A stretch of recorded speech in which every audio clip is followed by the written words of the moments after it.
नमस्कार साथियों, मैं प्रशांत पाल उपस्थित हूँ आप सभी के लिए एक प्यारी सी कहानी के साथ। साथियों, आज की ये कहानी भारतीय सेना के एक जांबाज सिपाही की है। नाम है जनरल सगत सिंह, एक ऐसा सूरवीर भारतीय सेना का जिसने 1971 के भारत पाकिस्तान युद्ध में अहम भूमिका निभाई तथा पाकिस्तानी सेना के छक्के छुड़ा दिए।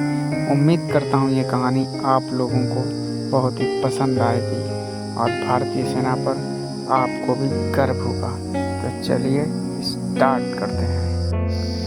जनरल सगत सिंह राठौर, यह नाम है बहादुरी का। भारत के श्रेष्ठ फील्ड कमांडर और सबसे कामयाब सेना नायक जनरल सगत सिंह राजस्थान के वो बहादुर फौजी बेटे थे जिनसे पूरी पाक और चीनी सेना खौफ खाती थी। पड़ोसी देशों की सेना के अलावा पुर्तगाली भी इनसे थर थर कांपते थे। राजस्थान के चुरू जिले की रतनगढ़ तहसील के गांव कुसुम देसर के निवासी सगत सिंह का जन्म 14 जुलाई 1919 को हुआ। उनके पिता ठाकुर बृजपाल सिंह ने बीकानेर की प्रसिद्ध कैमलपुर में अपनी सेवा दी थी और पहले विश्व युद्ध में इराक में लड़े। उन्होंने शुरुआती पढ़ाई वाल्टर्स नोबल स्कूल बीकानेर से की और बाद में डूंगर कॉलेज बीकानेर में दाखिला लिया, लेकिन अपनी ग्रेजुएशन कभी पूरी नहीं की। स्कूली शिक्षा के दौरान ही इंडियन मिलिट्री एकेडमी ज्वाइन कर ली और उसके बाद बीकानेर स्टेट फोर्स ज्वाइन की। दूसरे विश्व युद्ध में इन्होंने मेसोपोटामिया, सीरिया, फिलिस्तीन के युद्धों में अपने सौहर दिखाए। सन 1947 में देश आज़ाद होने पर उन्होंने भारतीय सेना ज्वाइन करने का निर्णय लिया और सन 1949 में गोरखा 3 राइफल्स में कमीशन्ड ऑफिसर के तौर पर नियुक्ति मिल गई। आज़ादी के बाद सन 1961 में गोवा मुक्ति अभियान में सगत सिंह के नेतृत्व में ऑपरेशन विजय के अंतर्गत सैनिक कार्यवाही हुई और पुर्तगाली शासन के अंत के बाद गोवा भारतीय गणतंत्र का अंग बना। 1965 में ब्रिगेडियर सगत सिंह को मेजर जनरल के तौर पर नियुक्ति देकर जनरल ऑफिसर 17 माउंटेन डिवीजन की कमांड दे चीन की चुनौती का सामना करने के लिए सिक्किम में तैनात किया गया।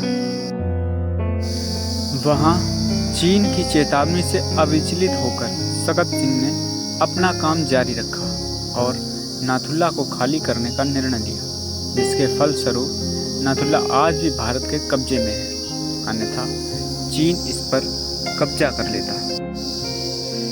वर्ष 1967 में मेजर जनरल सगत सिंह को जनरल सैम मानेकशा ने मिजोरम में अलगाववादियों से लड़ने की जिम्मेदारी दी, जिसे उन्होंने बाखूबी निभाया। 1970 में सगत सिंह को लेफ्टिनेंट जनरल के पद पर प्रोन्नति देकर 4 कोर्प्स के जनरल ऑफिसर कमांडिंग के तौर पर तेजपुर में नियुक्ति दी गई। बांग्लादेशी मुक्ति युद्ध में सगत सिंह ने बेहतरीन युद्ध कौशल और रणनीति का परिचय दिया। इसके बाद पाकिस्तान के जनरल नियाजी ने 93,000 सैनिकों के साथ आत्मसमर्पण किया और बांग्लादेश आज़ाद हुआ। इस युद्ध के बाद पाकिस्तान के 2 टुकड़े हुए और बांग्लादेश अस्तित्व में आया। सैन्य इतिहासकार मेजर चंद्रकांत सिंह बांग्लादेश की आज़ादी का पूरा श्रेय सगत सिंह को देते हैं। बांग्लादेश मुक्ति युद्ध के दौरान वे हेलीकॉप्टर से लड़ाई का जायजा लेने जाते थे और युद्ध स्थल पर ही लैंड कर जाते थे। इस तरह के मुआयने के दौरान ही एक बार उनके हेलीकॉप्टर पर पाकिस्तानी सैनिकों ने गोलियां चलाईं, जिसमें पायलट भी बुरी तरह जख्मी हो गया। ऐसी स्थिति में सह पायलट ने नियंत्रण संभाला और हेलीकॉप्टर वापस अगरतला आया। बाद में जांच में पता चला कि हेलीकॉप्टर में गोलियों से 64 सुराग हो गए, लेकिन फिर भी जनरल सगत सिंह पर इसका कोई असर न हुआ और वे एक दूसरा हेलीकॉप्टर लेकर निरीक्षण पर निकल पड़े। उनकी बहादुरी के अनेक किस्से भारतीय सैन्य इतिहास में दर्ज हैं और युद्ध की चर्चाओं में गर्व के साथ सुनाए जाते हैं।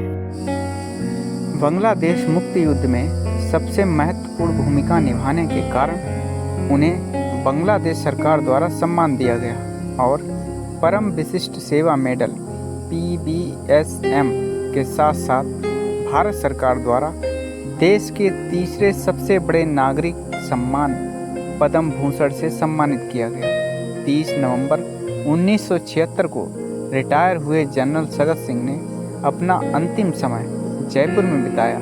26 सितंबर 2001 को इस महान सेना नायक का देहांत हुआ। भारतीय सेना के इस महावीर की वीर गाथा सुनकर आपको कैसा लगा? हमारी भारतीय सेना पर हमें गर्व है, ऐसे शूरवीरों पर जो अपनी माटी के लिए सर्वश्रेष्ठ बलिदान देने को हमेशा तैयार रहते हैं। इसी के साथ हम अपनी कहानी को समाप्त करते हैं। जय हिंद।